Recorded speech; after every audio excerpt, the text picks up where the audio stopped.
The way that your end mill engages with the material affects everything: tool life, machining costs, and surface finish. In this lesson, we're going to continue our conversation on toolpaths and cutting strategies. So let's get into it.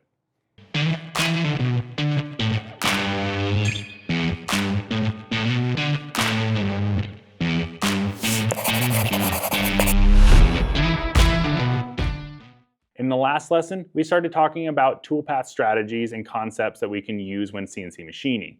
Now, in this one, we're going to continue that conversation, bringing in two new topics here. Now, these are going to be roughing toolpaths that we're going to be talking about here to start. And there's two main ones that we can do. We can do adaptive clearing and pocket clearing. Now, I'm going to get into detail on what the difference is between these two here in a second, but first we need to understand what tool engagement is to begin. Now, when we're starting to talk about tool engagement, we're talking about how much of the end mill on its radius is actually engaged in cutting the material. Now, we can go up to 50% engagement at any given time. And that would be half of that end mill, so this entire red section would be engaged at 50%. If a quarter of it, we'll trawl over this, is engaged, we're at 25% engagement. Now, the more engagement, you can probably guess, is more stress on the end mill, and then we're going to be running into a lot of issues causing tool deflection, which we're going to talk about a little bit more in the next lesson, as well as breaking the end mill or premature wearing of it. Now, we want to maximize this tool engagement as much as possible, though, because the more the end mill we use, the faster our cuts are going to be because we're removing more material at the same time. So we're going to be talking about this balance that we need to play between going too fast and too hard and not hard enough. Okay, now that we understand a little bit more about tool engagement and how we're going to be talking about that percentage, we're going to talk about these two main strategies. Now, I'm going to start with actually pocket clearing. If we have a pocket, I'm just going to draw a rectangle. In that rectangle, if we need to remove all of the material inside of it, this strategy essentially does a roughing operation that has paths that are parallel to the outside profile of that object.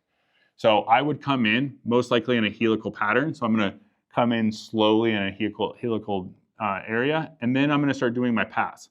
This is just going to follow the outside and do all of these turns until we finish that path. Now here's the really big thing that we want to care about.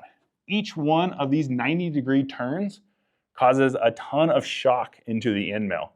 The machine is fully engaged. Say right here, we're maybe at 50% engagement if it's our first path. When it gets to this corner, the machine stops and then turns and goes a different direction. That stop and then go is violent to the machine. We have that acceleration into that end mill. This can cause a lot of breakage as well as chatter and other bad things to your part. Now we want to avoid those sharp turns as much as possible. So how do we do that? We start using what's called an adaptive clearing process.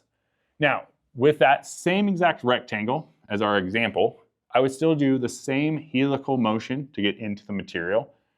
And then this is going to do what we kind of call as a scalloped type profile, where we're going to do these radiuses, come out of engagement, and then radiuses. Now what that does is that we ease into that engagement, and then we stay in that material as long as possible. Now this does a handful of really positive things for us.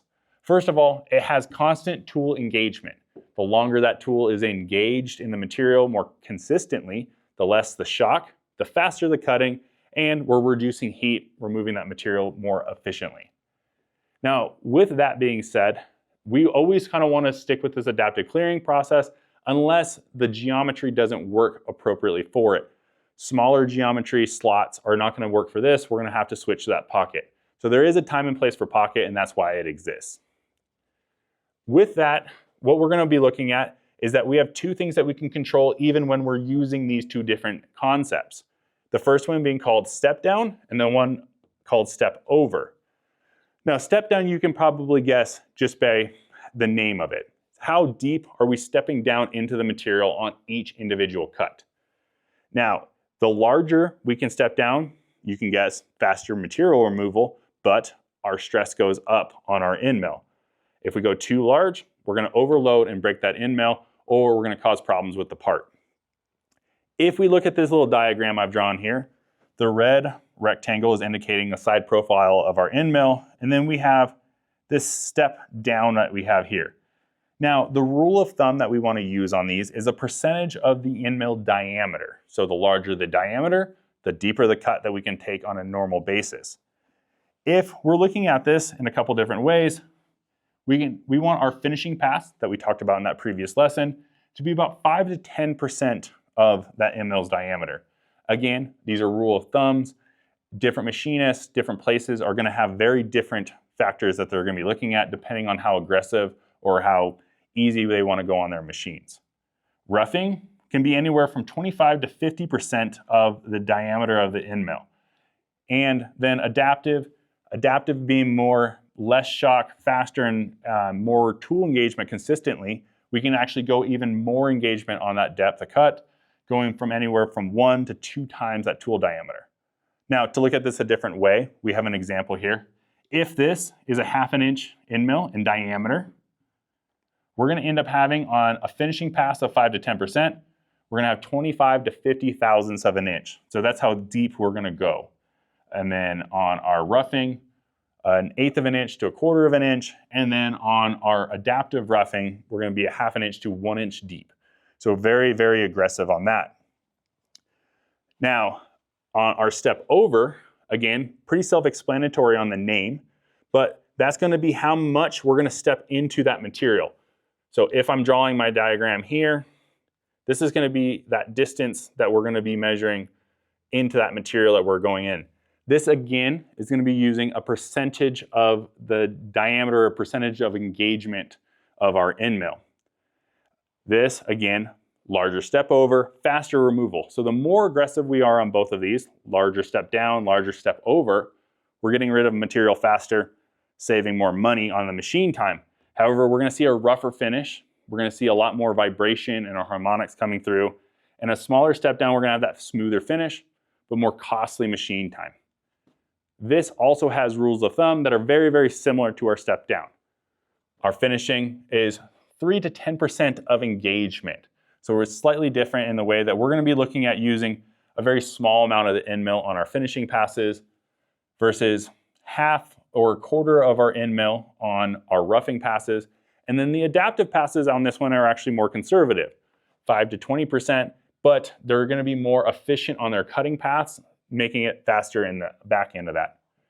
Now, these are done in the CAM software on your computer. So to better understand that, let's jump into CAD and check that out. So to start, we have the same part that we've already been using in this chapter here with that 4-inch square with that 1/2 inch deep pocket. We're already in the manufacturer section of our Fusion, and here I have setups on both of these. I want you to ignore the setups right now. We're going to talk about setups in a later lesson. Now, with these, I've already set up also my adaptive clearing path and my pocket, but I'm going to show you how to do those. Now, the first thing is you do have to have a setup, so wait until we go over that lesson. But if I go up to 2D or 3D, at the very top, they have both the adaptive clearing and the 2D pocket, as well as our adaptive clearing and our pocket. So this can be done whether it's a 3-dimensional shape, more complex, or just a flat pocket like we're doing right here. Now, with these, they're at the very top because they are typically done at a very early operation like roughing. Now that we've seen those, what you can do is create that path, and we can right-click on this. We're going to come down and simulate it. Now, this is going to be showing the adaptive toolpath strategy that we just talked about, where we're going to have continual set engagement as we're doing that helical pattern down into that material. And then now it's going to now open up that pocket in a nice gradual motion. You can see that the end mill stays engaged continuously throughout that until it has to do those finer corners. Now that we've seen the adaptive toolpath, let's look at the pocket one as well. So we're going to right click on this one and simulate this one as well. Now, the first thing you're going to see is that it's going to be very similar to the previous one. We're going to helic down into the center of our part, and then we're going to do very abrupt movements in a rectangle or a square pattern as we open up that pocket. Now you can see it also did 2 step downs. If you remember when we were talking about earlier in this lesson, we talked about having 2 different steps in the depth between adaptive and pocket. Now what we can do is show you exactly where you can change those settings. So if we go to edit, we can see those feeds and speeds that we talked about earlier. and we can come over here to passes. Now in passes, we have optimal load when we're looking at adaptive settings. Now this is the amount of maximum engagement that we're going to allow that adaptive toolpath to maintain during that load process of cutting. In there as well, we can also do multiple depths. If we don't select this option, it's going to do one depth all the way down. If that pocket's larger or deeper than what we intended to do, we're going to have problems. Selecting multiple depths, we can do maximum roughing step down, and this is where we can select that amount that we talked about earlier in the lesson. Now, in 2D Pocket, same exact thing. Edit, we're going to come over and we're going to do passes. And in this one, we can actually see the maximum step over. So this one we see step over because it is doing a consistent step over instead of an engagement toolpath like adaptive. Here we have 0.3 in for our 1/2 inch end mill, and then we have multiple depths selected as well. In this one, I have that less step down selected because of doing the higher and more violent pocket toolpath. Now that we've seen those in CAD, that finishes up this lesson. In the next lesson, we're going to finish off the topic of toolpath strategies, so we'll see you on the next one.